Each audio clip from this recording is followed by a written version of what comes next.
Hello, what's up you all? If you're new here, welcome. I'm Chardonnay, and today is the day. Today is the day that we are doing the thing. And by the thing, I mean I am going to be showing you all in real time the behind the scenes of what it looks like over here. And before I show you all what's going on over here, can I just set the tone? This is a judgment-free zone, okay? At least that's what I'm trying to create over here, because what I'm about to show you all is a little bit of a hot mess. So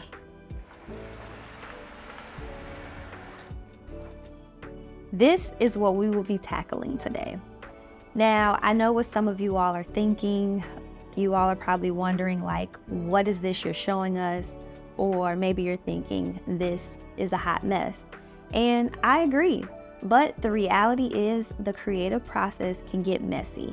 So I'm going to be sharing a few tips on how to keep it cute and stay organized if you are a content creator, crafter, or hobbyist, all while decluttering and tackling this situation. So let's get into it.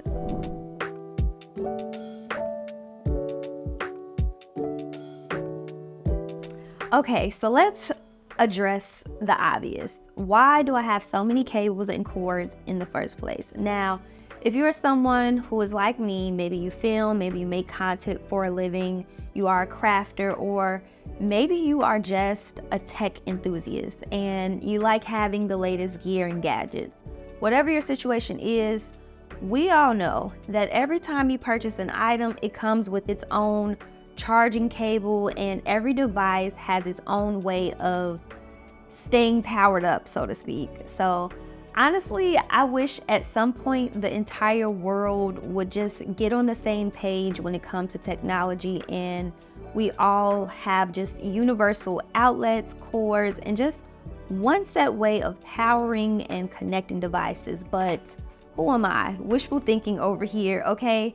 So I don't make the stuff. But here we are going to be decluttering the chaos that is going on at the moment behind the scenes over here. So I'm going to start by first detangling all of my cords and placing them into different piles so I can take inventory of everything I have and then decide which cords I no longer need.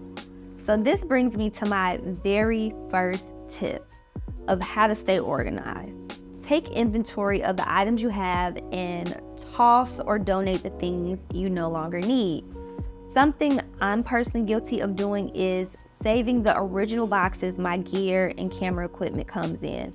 I think the main reason why I personally do this is because most of the packaging that my gear comes in, it feels very, I don't know, like heavy duty, which makes sense because if you're buying something like a camera or a gimbal or some fancy piece of technology, they have to make the packaging durable enough to protect these types of items from being transported from warehouse to the store and making sure it safely arrives to your home. So I get it.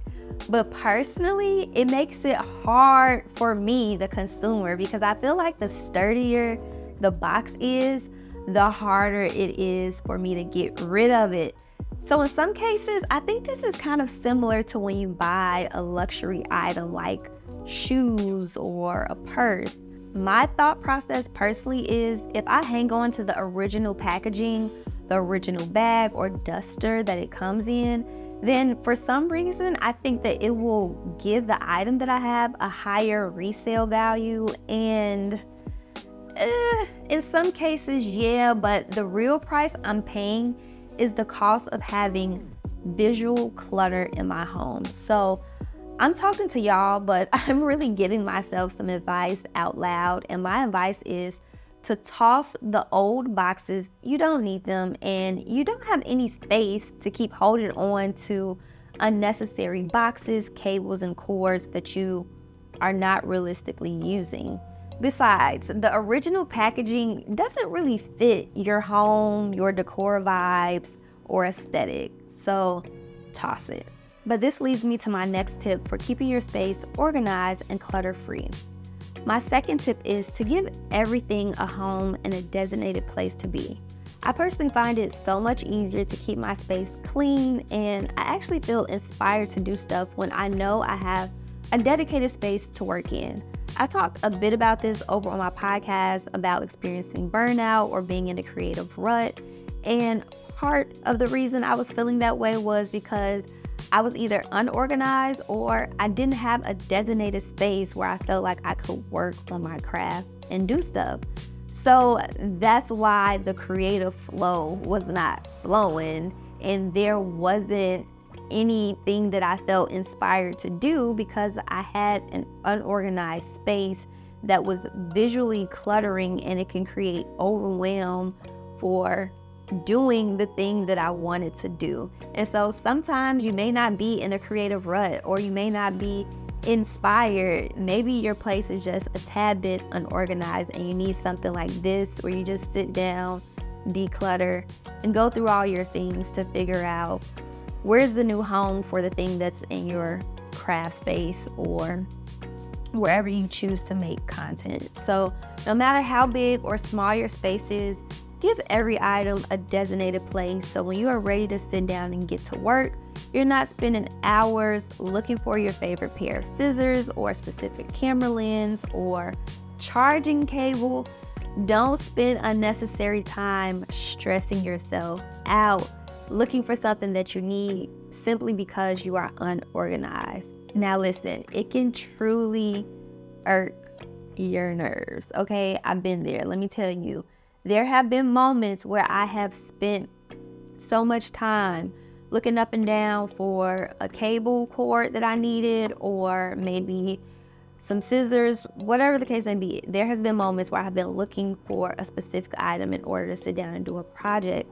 And the next thing you know, I've looked up, 20 or 30 minutes have passed for me looking for that thing. And next thing you know, I'm discouraged and I done used up all my free time to do the creative thing and exhausted my creative energy being frantic and anxious, searching for the item that I needed. And am I just telling on myself here? Let me know in the comment section below if you've ever had this happen to you where you're looking for something and by the time you found it, you're like, I'm over it. I'm not even into doing the thing no more. Let me know in the comment section if it's just me or if some of y'all know what I'm saying. Case in point, give the items and tools you need a home. And by home, I mean a functional container, not the original box it came in. We talked about that earlier, but give your items a designated space so you can easily access it when the time comes.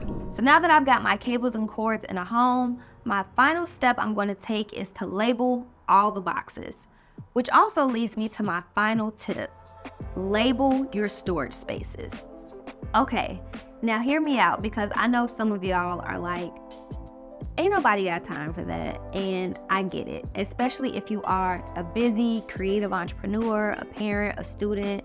I know some of y'all are like, but why? I get it. So at first I thought labeling items was just like a cute, trendy TikTok, Pinterest aesthetic thing, which in some cases it is, but labeling has helped save me some time when I need something right away. So I want to give you all an example. Let's say your hands are tied up and you're busy doing something, but you need someone else to assist you and go grab something from out of your home office or your craft room. Let's say you need them to grab maybe some batteries, some scissors, or I don't know, a remote control. And you send someone else to go do it, and then moments later they come back and they're like, I can't find it. And now you have to stop what you're doing anyway and go and get it done yourself.